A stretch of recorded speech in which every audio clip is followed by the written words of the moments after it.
VAT on cakes and confectionery can be surprisingly complex. Let's explore how HMRC treats different bakery products.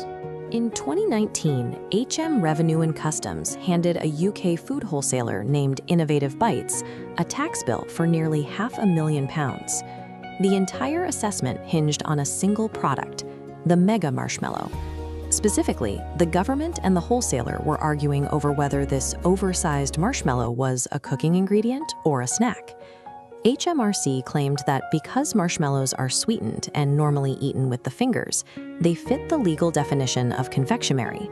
Under UK tax law, that classification triggers a standard 20% value-added tax. Innovative Bites appealed the decision. They presented evidence that the mega marshmallow's large dimensions and packaging meant it was primarily roasted over a fire or baked into s'mores, not eaten straight out of the bag. The tribunal eventually agreed, overturning the assessment. If you run a growing food business in the UK, you have to pay close attention to this case. Once your taxable turnover crosses the £90,000 VAT registration threshold for the 2026-27 tax year, you are subject to the exact same scrutiny. Misinterpreting these boundaries is the single largest compliance risk for domestic food retailers and wholesalers. That is why firms like Atlas Tax Advisors specialize in mapping out these precise HMRC risks for independent bakeries, cafes, and distributors. What the marshmallow dispute reveals is that UK VAT on food is not based on logic, nutrition, or everyday common sense. Liability is dictated by a strict, multi-tiered legal taxonomy and shaped by decades of highly specific tribunal rulings. To survive an HMRC audit, you have to stop looking at your inventory like a baker and start looking at it like a tax lawyer. The rules governing what you owe are rooted in the Value-Added Tax Act 1994. The foundational policy inside Schedule 8, Group 1 is straightforward. Food of a kind used for human consumption is zero-rated. The government designed this to protect basic nutritional staples and groceries from taxation, but the statute immediately introduces exclusions. The most significant for the food industry is Excepted Item 2. This exclusion strips away the zero rating and applies a standard 20% tax to anything classified as confectionery. The legislation explicitly defines confectionery as any item of sweetened prepared food which is normally eaten with the fingers. That single sentence captures hundreds of everyday bakery goods through stacks, forcing them into the higher tax bracket. New business owners frequently assume that because they are selling baked goods for human consumption, their sales are tax-free. They are wrong. Any sweetened finger food defaults to a 20% tax liability unless you can prove it qualifies for a specific legal loophole. The statute contains what tax professionals call exceptions to the exceptions. If a product meets these criteria, it bypasses the confectionery classification and restores the zero rating. The law explicitly carves out two main categories, cakes and plain biscuits. For biscuits, the rule relies on a strict physical boundary involving chocolate. If you bake a bourbon biscuit with a chocolate layer sandwiched inside, it remains zero-rated. But if you apply that same chocolate to the outer surface as a coating, it legally becomes standard-rated confectionery. This rigid boundary led to one of the most heavily litigated disputes in UK tax history, the 1991 McVitie's Jaffa Cake Tribunal. Because Jaffa cakes have a chocolate coating, HMRC argued they were biscuits and subject to the 20% tax. McVitie's argued they were miniature cakes. To prove it, they demonstrated how the product degrades. A traditional biscuit absorbs moisture and softens when stale, but a cake dries out and hardens over time. McVitie's proved that Jaffa cakes harden when left out. The tribunal ruled in their favor, cementing the product's status as a zero-rated cake. A product's physical degradation process can be the sole deciding factor in whether you owe the government 20% of your revenue. This reliance on physical properties creates an innovation penalty for modern food manufacturers. The criteria established by historic tax tribunals heavily favor traditional baking methods.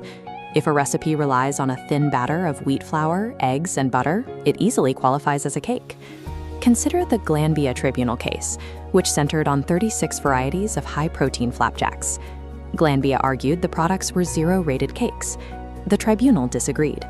Because the dense, chewy bars were uncooked and formulated specifically to aid muscle recovery, the court ruled they lacked the characteristics of traditional baking. They were taxed at 20% as confectionery. In contrast, a company called Poulsen faced a similar audit over their raw, cold-pressed chocolate brownies made from dates, cashews, and cacao. Despite the modern ingredients and lack of baking, Poulsen won. The tribunal applied the informed impression test, concluding that because the brownie wouldn't look out of place on a plate of traditional cakes at a tea party, it qualified for the 0 rating. Highly engineered health snacks are heavily taxed simply because they defy the statutory definitions of baked goods written in the 1970s. Removing refined sugars and developing a functional, healthier product often inadvertently triggers a massive compliance penalty. Even if you correctly formulate a 0-rated product, you can still incur VAT based on how and where you sell it. This is governed by HMRC Notice 709/1. Under the catering rules, any food or drink consumed on your premises is automatically subject to 20% VAT, regardless of its ingredients. If the customer takes the food away, the tax liability then splits. Cold takeaway food generally retains its 0% rating, provided it isn't an accepted item like a chocolate biscuit. Hot takeaway food, however, is universally standard rated at 20%. This distinction requires precise operational record-keeping and navigates a boundary commonly known as the pasty test. If you pull a freshly baked sausage roll from the oven and set it on an open display shelf, it is legally 0 rated. The warmth is incidental because it is simply cooling naturally. Take that exact same sausage roll and place it under a heat lamp, or slide it into heat-retaining foil, and you are actively keeping it hot. It instantly becomes standard-rated takeaway food. Even marketing intent matters. Simply placing a sign that advertises a baked good as a hot snack legally changes its tax liability. Your point-of-sale systems have to be explicitly programmed to recognize whether a pastry is being sold cold, hot, or for dine-in consumption. Your choice of display cabinet can completely dictate your overarching VAT compliance liability. The UK Food VAT framework is a massive web of overlapping logic, historical case law, and environmental conditions. Navigating this correctly is a financial imperative. Misclassifying a single line item, like a marshmallow or a protein bar, compounded across multiple tax quarters will systematically destroy your profit margins. When your turnover crosses the £90,000 threshold, your operations enter HMRC's audit crosshairs. If you are unsure about your classifications, you need to contact the expert team at Atlas Tax Advisors. They can comprehensively review your product lines, calibrate your point-of-sale systems, and secure your VAT strategy for the 2026-27 tax year to prevent costly assessments. This video is for general informational purposes only and does not constitute formal legal or tax advice. You must consult a qualified professional regarding your specific business operations, because in the eyes of HMRC, the true definition of a food product is determined by the courts, not the kitchen.